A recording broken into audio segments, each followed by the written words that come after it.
Morning, everyone. Welcome to the Business Solves Conference, Day 2. I'm Hillary Crow, Vice President of Civics here at the Foundation, and I hope you had some fun participating in the Civics quiz. We're really delighted that in a couple of weeks we're going to have middle schoolers representing 27 states up here on this stage showing off their own civics knowledge and skills, competing in our inaugural National Civics Bee Championship. So if you aren't already registered to come or watch the live stream, I encourage you to check it out. So at the Chamber Foundation, we anticipate, develop, and deploy solutions to challenges facing communities today and tomorrow. So back in 2018, we started to examine some of the concerning trends we were seeing around declining support for democracy, increasing levels of polarization, and the overall just dire level of civic knowledge in America. And about 4 years ago, we decided to launch the Civic Trust at the Foundation, focused on 3 pillars: civics literacy, civics at work, and really elevating civics as a national priority, with the goal of mobilizing the business community to act along with us. And so whether it's through the National Civics Bee or our Civics at Work initiatives, we're working to reach everyone from middle school students to grandparents and everyone in the workplace in between. And today we're going to focus on the workplace, and we are going to answer an important question, which is, what is the role of business in all of this? What can you as an employer do to help address the civics crisis in America?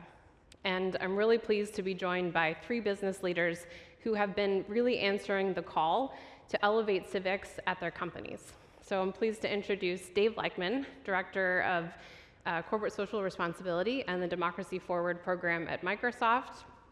Next to Dave is Janice Brenner, Group General Counsel and Head of Civic Engagement at Travelers. And at the end, we have Larry Kidd, CEO of Hire, which is a small business based in Ohio. Thank you to each of you for being here. So I want to start with not so simple of a question, but to really set the stage for the conversation, which is, why does the civic health of America matter to business? Dave? Sure. Thanks for the opportunity to be here and to speak.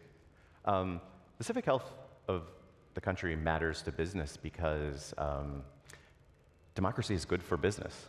I think we talk about that a lot on stages like this, but I think it's important to understand that the underpinnings of the capitalist system require a functioning democracy with rule of law and known regulation.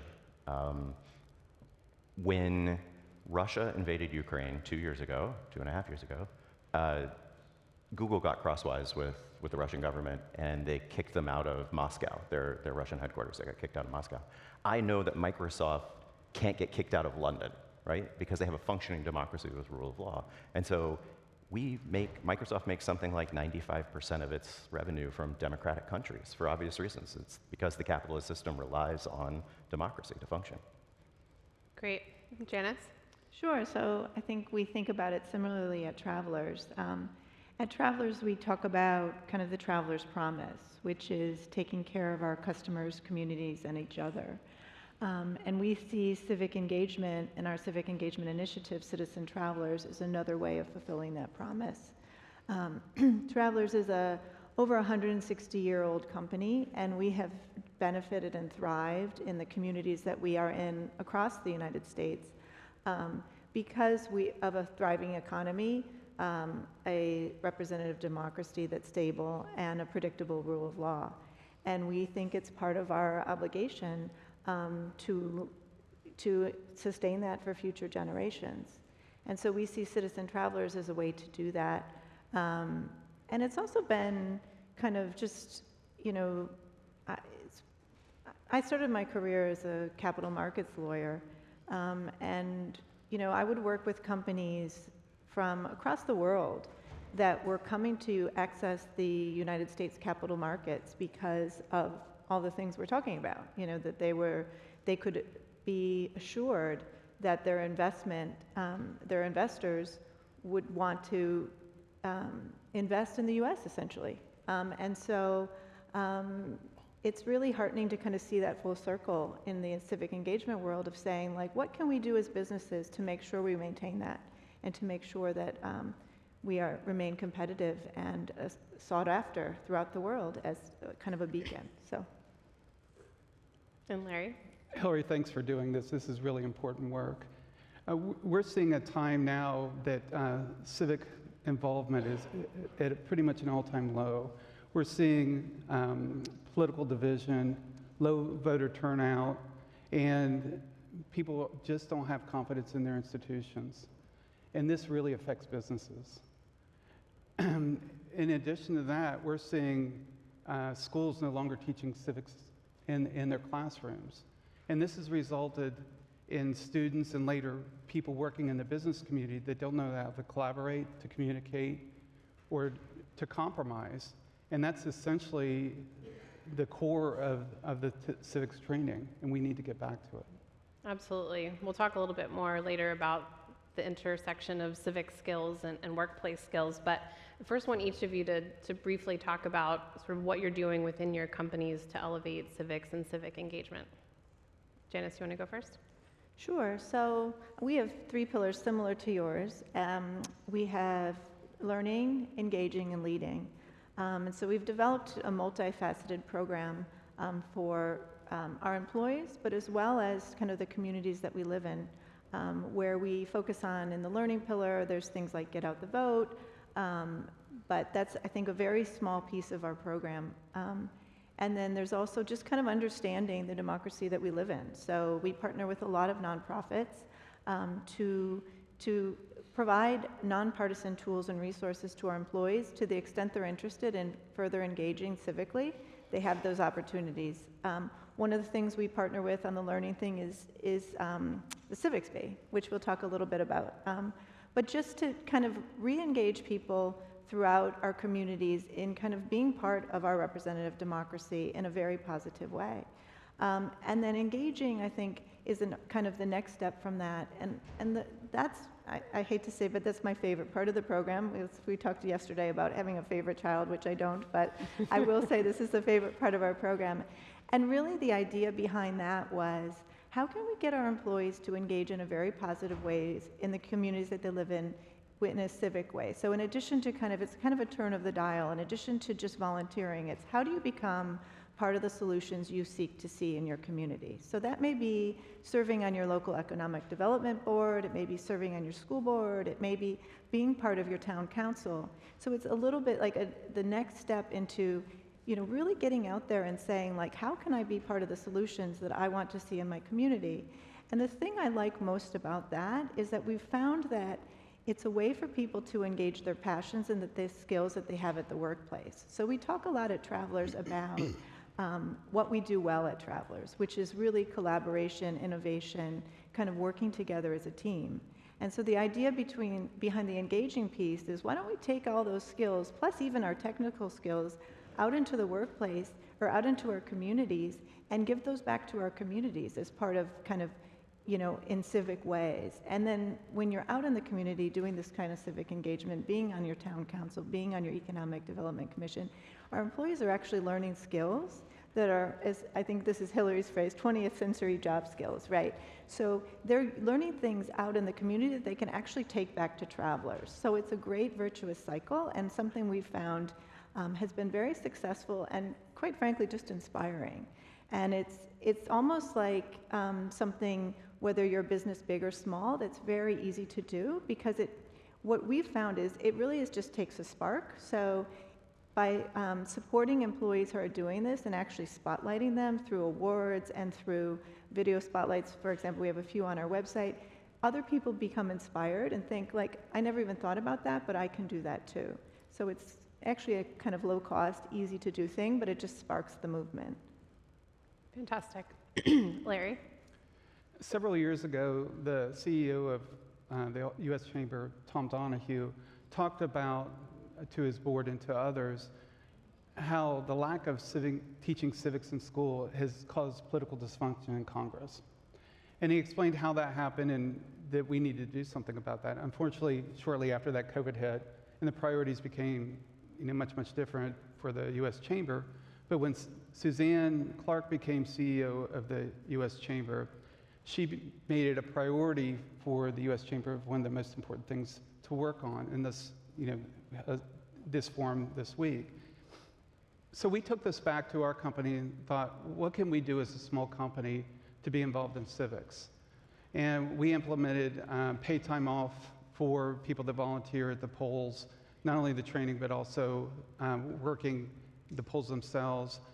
We request, if not require, our people to work at least 8 hours of volunteer time, which we pay at any organization they want. And we also make a donation in their name to a 501(c) of their choice. And this is very intentional because we want them to be involved in the communities that we serve.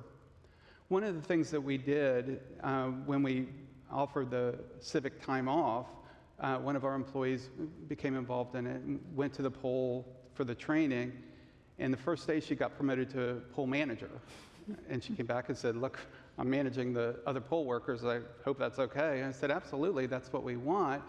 Because she was driven and because she had a civic knowledge and she thought it was important. After that election cycle, others came back to her and said, hey, that sounds really interesting. We want to be involved as well.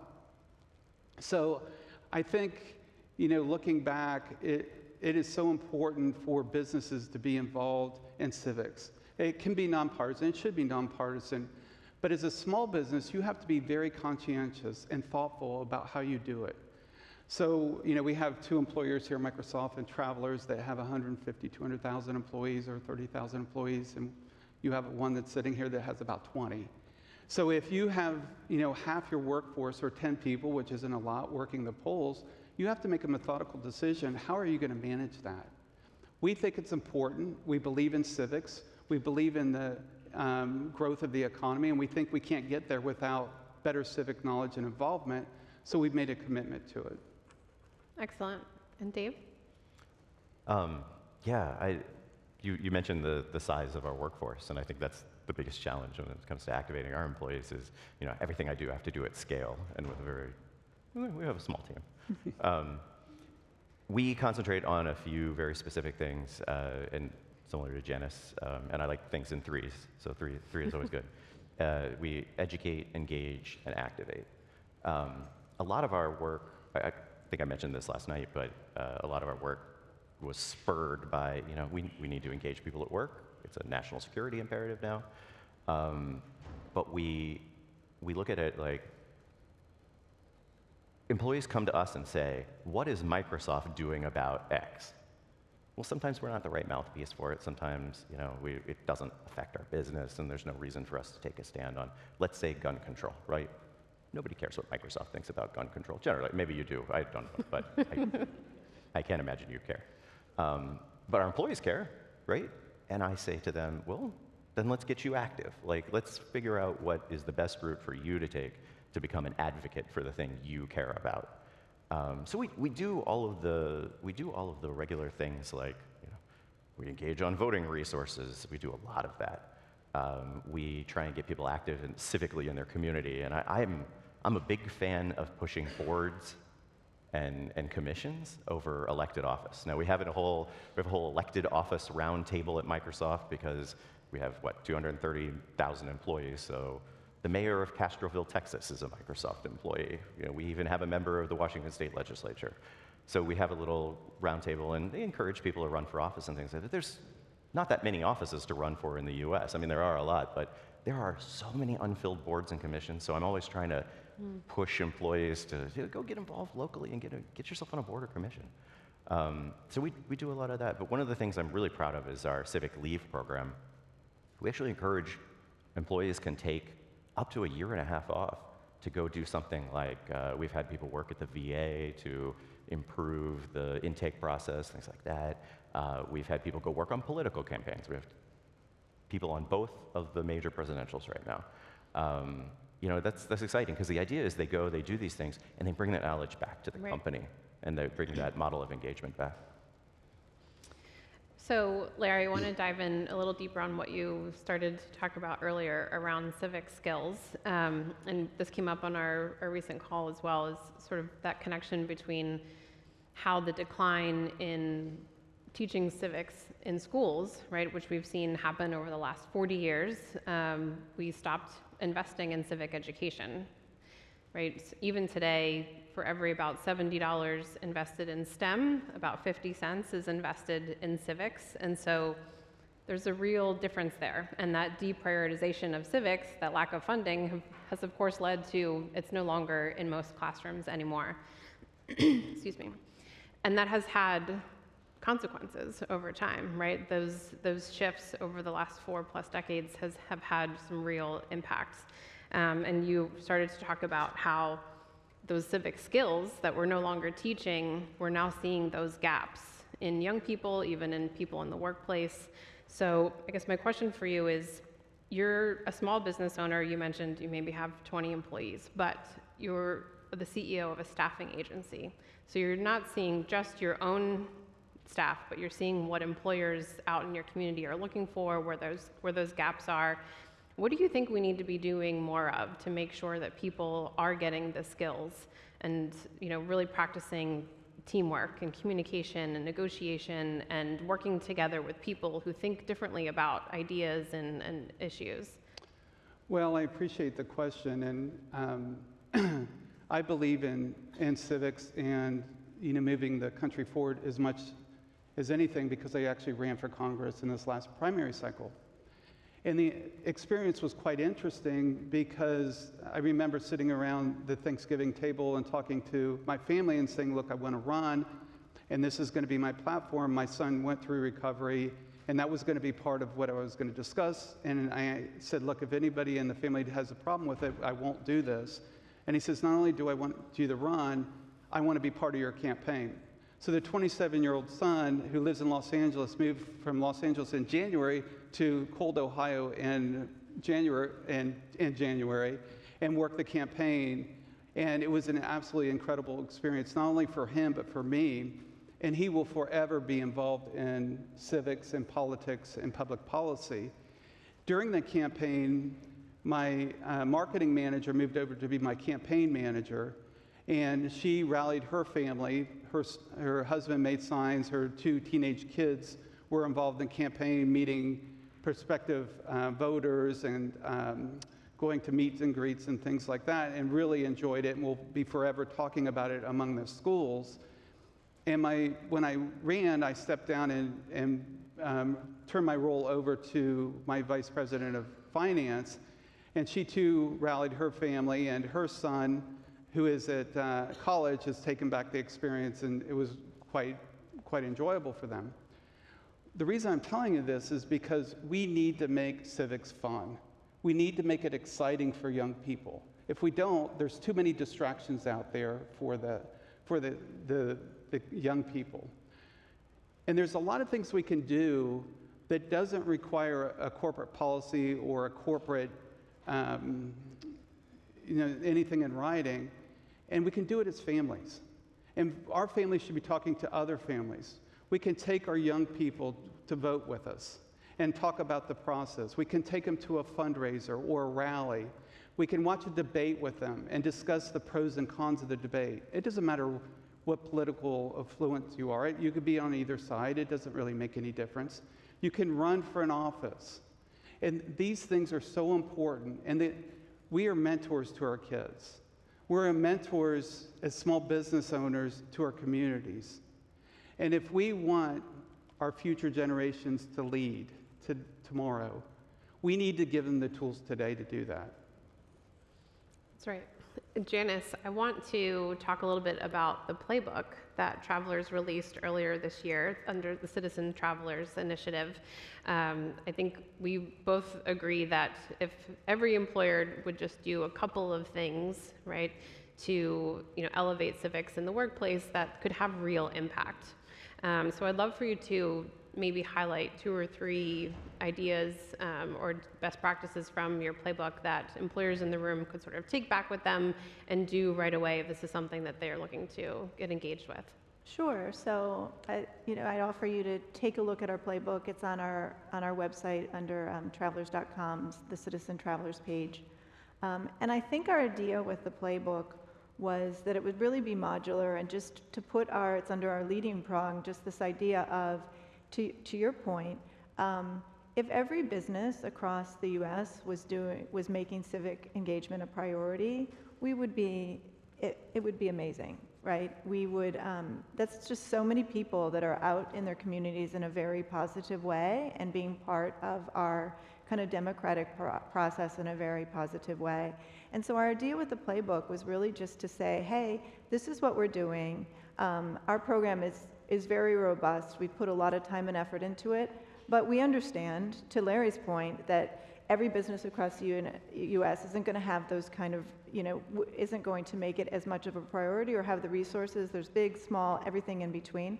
So here's it all. Here's a good snapshot. Pick and choose what you'd like.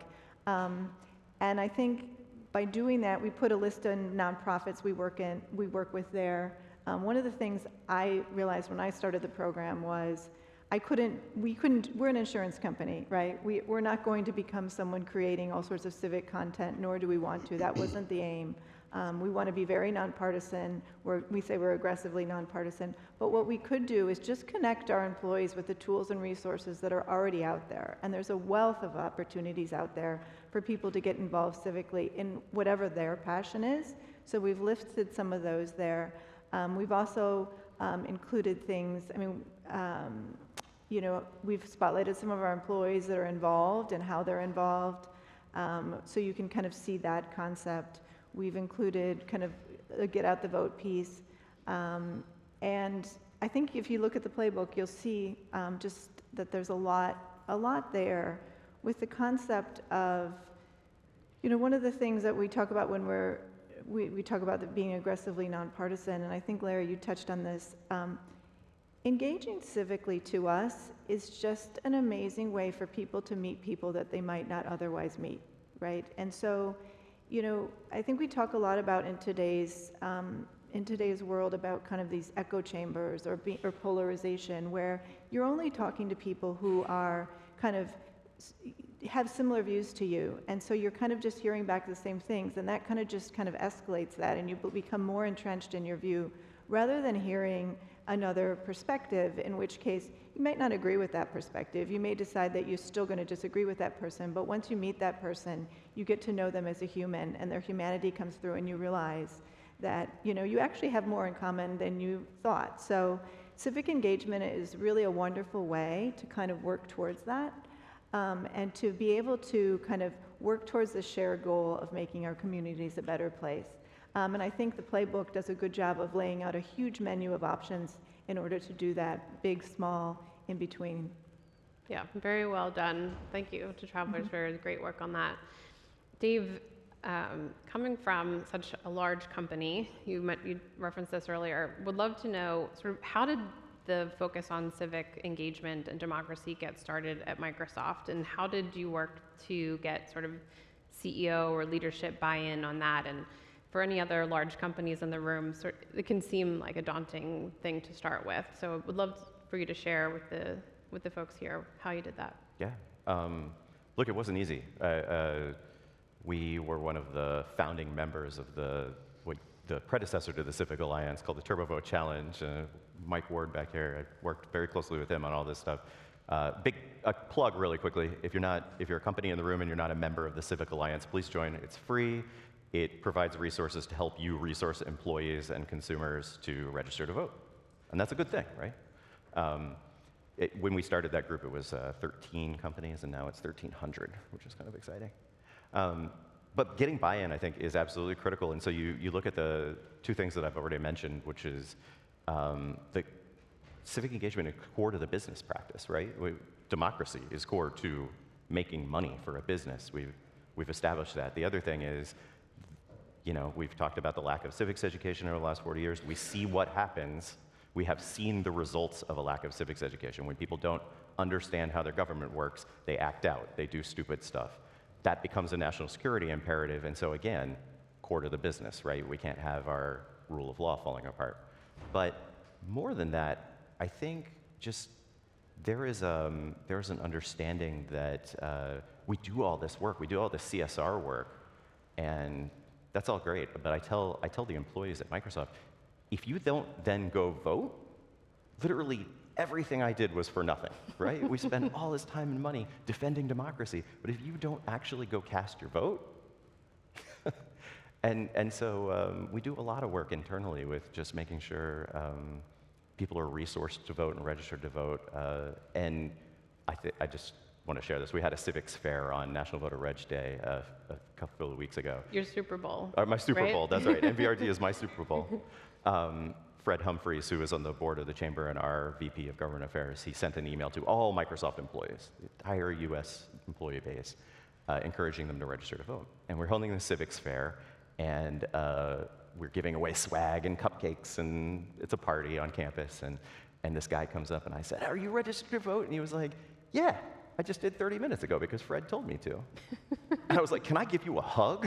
That's amazing. He was a new citizen. He registered. Awesome. It was awesome, and that brings it all back. That makes you feel good about what you do and like that you're actually having an impact with the employees. Awesome. Well, we're getting short on time, but I want to be sure to ask each of you to share a personal story from an employee at your company that has, really participated and dug in on civic engagement and how it has impacted them and what they've sort of brought back to the company as a result. And Janice, I'd like to start with you. Sure. So we have a lot of examples, but one of my favorites is Jonathan Forbes. He worked in our claim department, and he also had a passion for bicycling, right? So he kind of brought the knowledge he learned at Travelers as a claim employee and also his passion for cycling full circle out into his community. And he joined the transportation board within his community so that he could improve the pedestrian and cycling safety within his community. And also, what he learned there, he brought back to Travelers. So he just is kind of the full circle story about using your passion, what matters to you in a civic way, and then also kind of learning things in that role that you bring back to your day job, so to speak. And we have a quick video. I'd love to show it if we have time. Great. I think you. I'm Jonathan. I started at Travelers in January of 2008. In my role as the Auto Liability Severity Manager, the team handles a wide variety of catastrophic injuries. Many times, and unfortunately, it may be car and pedestrian or car and bicyclists. These type of losses are huge emotional scars. I've always been a lifelong bike rider. I was appointed onto Hillsborough County's Bicycle Pedestrian Advisory Committee. This is an opportunity through my local government where I have a say as to the incorporation of bike lanes, the incorporations of bike paths, the use of roundabouts versus traffic lights. The end result then, ideally, would be there would be less impact, less fatalities. I work for a company that supports this. Isn't that awesome? And it supports what's important to their employees. That allows me to practice that engagement.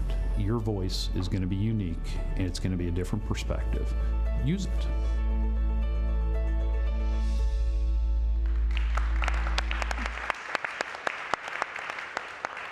That's fantastic. It really brings it full circle. Larry, do you have a story you'd like to share? Sure, I'll make it real quick. The 20 employees that work for me are the ones that I admire the most because, with one exception, because they're all rallying around wanting to know next time I can run so they can get involved again at that level.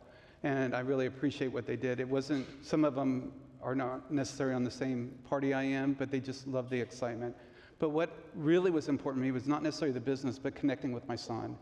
Again, when I mentioned that he came back and worked on the campaign with me, we talked about the recovery issues, and I would mention it in many of my speeches, and little old ladies would come up crying because they had lost their son or their daughter or their grandson or their daughter, and it really resonated. So getting out there and getting the message is so important. Great. Dave? Sure. I love to highlight my friend Leroy Laney. Look, I come at this from politics and corporate affairs, but most people at Microsoft are engineers, right? And I met an engineer once, and he had a passion for civic engagement, and he helped me start this whole program internally. And one day, a job opening came up in our philanthropies department, and he said, "Dave, I think I'm going to go for it."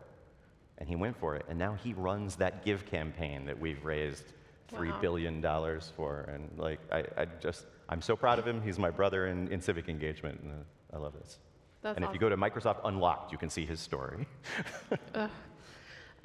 Would love to talk more about these stories. I had the opportunity to work as an election poll officer in the Virginia primaries earlier this year, and just getting out into the community and seeing it firsthand, it just was so inspiring and motivating.